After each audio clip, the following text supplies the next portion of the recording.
The most expensive party you've ever thrown. The one that left your bank account gasping for air. You didn't blow that budget on champagne or fancy caterers. You blew it trying to not look broke in front of people who were too busy eating your food to care. You've done the math, you've made the list. You've looked yourself in the mirror and said, okay, this time I'm keeping it under $300. And then 3 weeks later, you're standing in your kitchen staring at a total that says 547, wondering where the extra 247 went. And here's what makes it worse: it didn't vanish in one obvious splurge. It leaked. A nicer tablecloth here, a catering upgrade there. An extra bag of balloons because what if you run out? Each decision in that moment felt completely reasonable. That's not impulsiveness. That's something far older, something your brain learned before money even existed. There is a specific pattern, 3 psychological traps to be exact, that causes almost everyone to overspend on parties and celebrations. Not because they're reckless, not because parties are inherently expensive, but because your brain, right now, in the 21st century, is still running software designed for a world that no longer exists. And once you can see these party budget traps clearly, you can plan a celebration that genuinely feels special for a fraction of what you've been paying. Stay with me until the end, because the third trap is the one nobody in the personal finance space ever talks about. And it's probably the one that costs you the most every single time. 100,000 years ago, being generous with your tribe wasn't a social nicety, it was survival currency. The member of the group who organized the feast, who made the gathering feel abundant, who ensured nobody went home empty, that person had status. And status meant protection, resources, and allies when you needed them most. Your brain hasn't forgotten that equation. It can't. It's baked in at a level far below your conscious decision-making. So when you start planning a party, something quiet happens. The part of your brain responsible for keeping you socially safe and accepted hijacks the operation. And suddenly, you're not planning a birthday dinner anymore. You're staging a display of your value as a human being to the people whose opinions matter to you. And displays of value, real ones, tribal ones, don't come with a budget cap. That's trap number 1. Researchers in behavioral economics call it social signaling, but for our purposes, a simpler name works just fine: the status alarm. It activates before you open a single browser tab, and it changes every financial decision that follows. Here's how you know it's running. You're in the party supply aisle and you're holding 2 sets of plates. One costs $4, the other costs $11. They're the same size. They'll hold the same food. Your guests will look at them for approximately 4 seconds before stacking them in a pile. But the cheaper ones feel like a statement, like you're telling your guests they're not worth $11.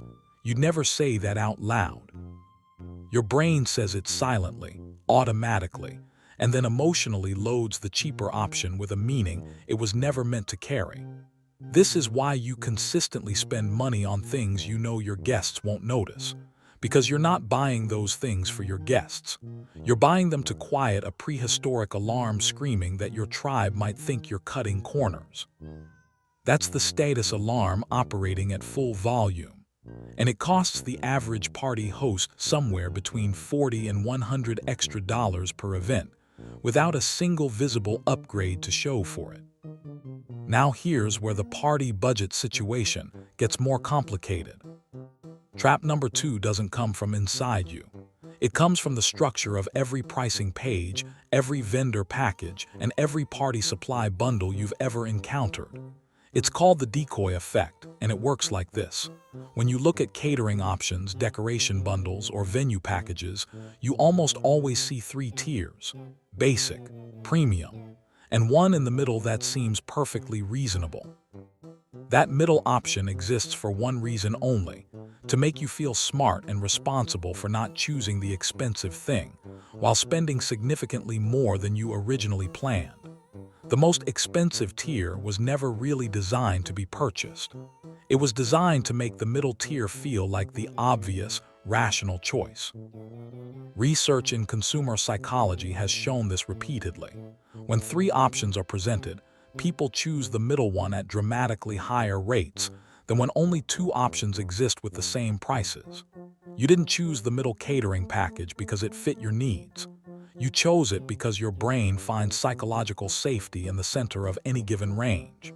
The party venue, the cake, the entertainment, every single vendor in the celebrations industry knows this. And every single pricing structure is designed around it. So let's pause and look at what you're dealing with. You walk into party planning carrying a prehistoric status alarm wired directly to your social survival instincts. Then, every purchase point greets you with a pricing architecture specifically engineered to pull you toward the middle. And that's still not the most expensive trap. That one lives inside the planning itself. Think about the last party you planned.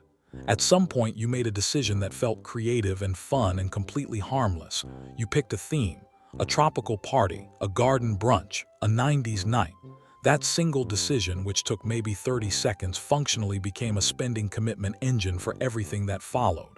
Because now, everything has to match the vision. The plates need to be tropical. The decorations need to be tropical. The food, definitely leaning tropical.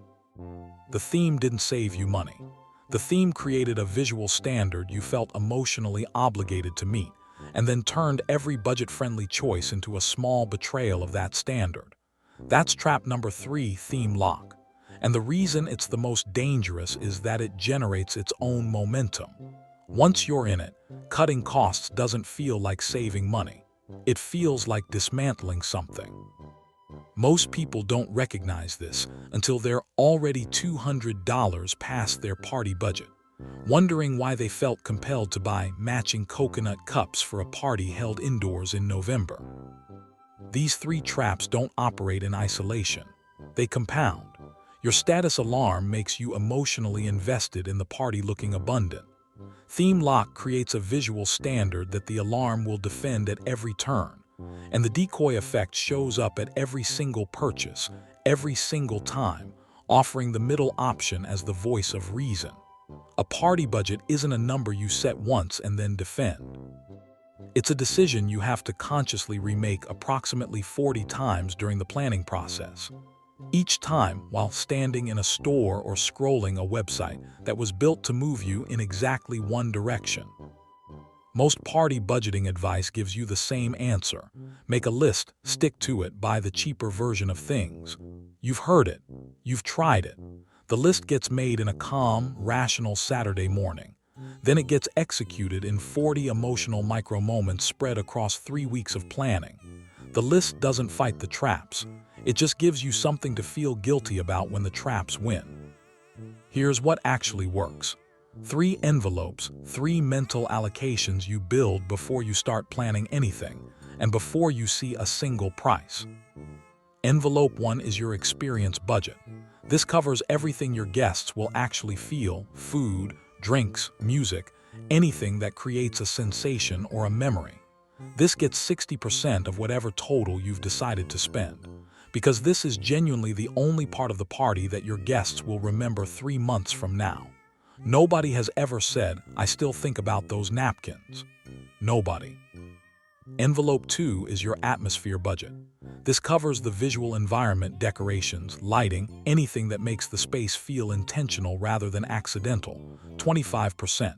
And the rule here is simple. Invest in one statement piece that sets the tone and do everything else cheaply. Guests don't audit decorations. They absorb an impression. One well-placed visual element creates the impression. Everything around it is context. Envelope 3 is your flexibility buffer. 15%, held strictly in reserve for genuine surprises, not upgrades disguised as surprises. The difference between "we ran out of cups" and "I found nicer cups than I originally planned for" is exactly the judgment call that breaks every other party budget system. Having a named container for real surprises forces you to ask one honest question before spending. Is this a surprise, or is this my status alarm shopping? The 3-envelope method doesn't work because it's mathematically elegant. It works because it fights each trap at the point of origin. It pre-answers the status alarm. Your experience budget tells your brain you are being generous in the area that actually creates the memories your guests will carry home. It neutralizes theme lock by organizing spending around function rather than aesthetic consistency. And it removes you from decoy effect territory because you already know which envelope a purchase draws from before you look at any pricing tier. A party that costs $200 can feel like a $500 party. The gap between those two experiences is almost never the amount spent, it's the allocation. Guests feel full. They feel included. They feel that someone thought about them when planning this. That's what your status alarm was trying to create all along. It just kept reaching for the wrong tool. Every dollar you've overspent on a party, every upgrade you bought to quiet that ancient alarm, what was it actually purchasing? Not the coconut cups, not the matching tablecloth. It was purchasing the temporary silence of a survival instinct that was never designed for a world with balloon arches and digital invitations. The traps don't vanish when you can name them, but named traps are traps you can see before you step into them. And the next time you're in a party supply aisle at 10 at night, feeling pulled toward the nicer version of something your guests will never notice, you'll know exactly who's shopping. And now, for the first time, you'll have the choice to let someone else take over.